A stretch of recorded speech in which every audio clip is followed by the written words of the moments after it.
Muito bem, nós sabemos que Jesus, quando esteve aqui no seu ministério terreno, e é muito importante lembrar de algo, que Jesus não começa a existir há 2000 anos atrás. Não.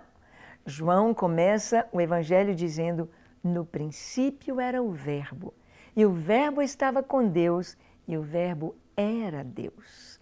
Ele estava no princípio com Deus, todas as coisas foram feitas por intermédio dele, e sem ele, nada do que foi feito se fez. João mostra Jesus antes da criação do mundo. Jesus, o Filho de Deus, Jesus é Deus, eterno. Jesus se encarnou, se tornou homem, se fez homem para habitar entre nós com uma finalidade exclusiva de trazer a salvação à humanidade, de nos tornar filhos de Deus, herdeiros com Ele, co-herdeiros com Ele de todas as coisas. E Jesus veio então, de acordo com as Escrituras, há 2000 anos atrás, aos 30 anos. Imagina este jovem judeu, galileu não por nascimento, mas onde ele foi criado, em Nazaré da Galileia. De nascimento ele era judeu ou da Judeia, porque Belém fica bem pertinho de Jerusalém, na Judeia. Nazaré, na Galileia. Jesus é chamado Nazareno e Jesus, então, foi batizado por João, não porque ele precisasse, mas para passar por toda a justiça, por todo o trajeto de Deus para ele como homem. Você sabia que Deus tem um trajeto para nós, para mim e para você? Sim, Deus nos leva por caminhos, nos preparando para o nosso ministério, para o nosso chamado, para aquilo que Ele nos está capacitando a fazer na nossa geração.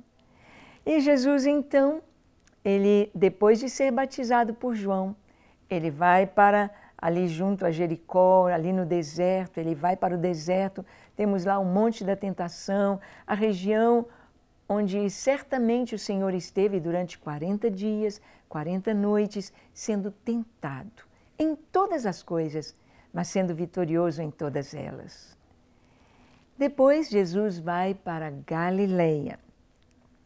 E aqui, no versículo 35 do Evangelho de João, no capítulo 1, diz: no dia seguinte, estava João outra vez na companhia de 2 dos seus discípulos. E vendo Jesus passar, disse, só um adendo aqui, um aporte pequeno, aqui é assim que Jesus terminou de ser vitorioso sobre a tentação. Então ele vem passando de novo pelo deserto da Judeia, ele passa por onde João está batizando antes de seguir para a Galileia e diz aqui, João estava na companhia de 2 dos seus discípulos e vendo Jesus passar disse, eis o Cordeiro de Deus. Os 2 discípulos, ouvindo dizer isto, seguiram Jesus. E Jesus, voltando-se e vendo que o seguiam, disse-lhes, que buscais? Disseram-lhe, Rabi, que quer dizer, mestre, onde assistes? Respondeu-lhes, vinde e vede. Foram, pois, e viram onde Jesus estava morando, e ficaram com ele aquele dia, sendo mais ou menos a hora 10ª. Era André, o irmão de Simão Pedro, um dos 2 que tinham ouvido o testemunho de João e seguido Jesus. Ele achou primeiro o seu próprio irmão, Simão, a quem disse, achamos o Messias, que quer dizer Cristo, e o levou a Jesus. Olhando Jesus para ele, disse, tu és Simão, o filho de João, tu serás chamado Cefas, que quer dizer Pedro. É muito lindo acompanharmos toda esta história maravilhosa. Todo esse desenrolar da vida do Senhor, da perspectiva celestial, da perspectiva de cada um dos discípulos que escreveu o Evangelho.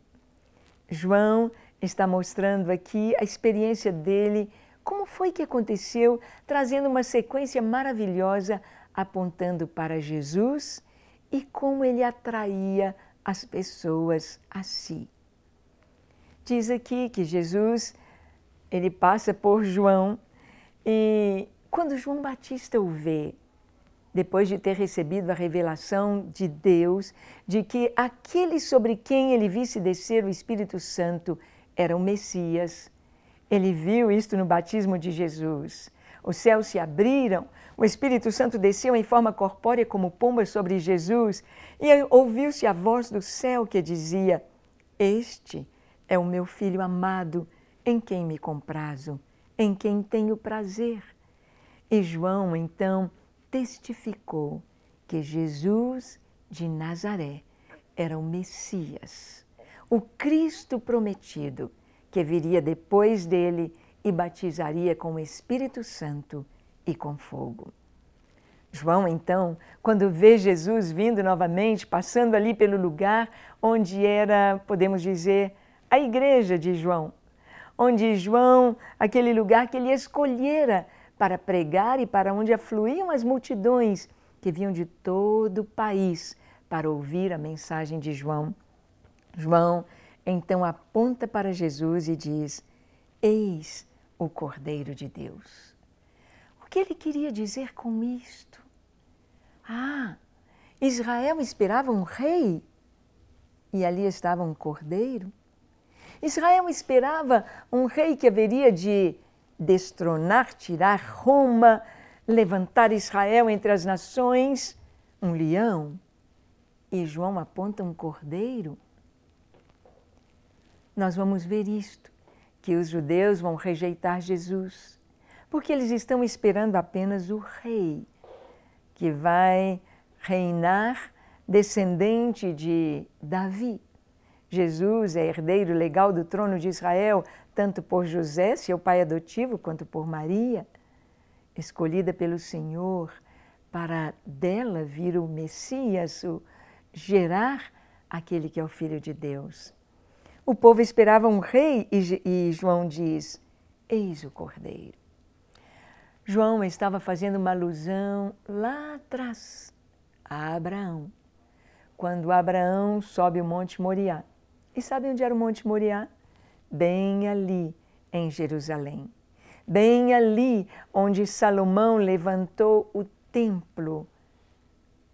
Aquele templo tão grande que Herodes levou 46 anos reformando, ampliando, embelezando, tornando uma das maravilhas da sua época. Ali, o Monte Moriá, Abraão sobe para sacrificar Isaque. E Deus então brada dos céus dizendo: Abraão, Abraão, não faças tal, porque agora sei que temes a Deus. E ele olha para trás e vê um carneiro com o chifre preso no arbusto. Era a oferta, era o substituto de Isaque.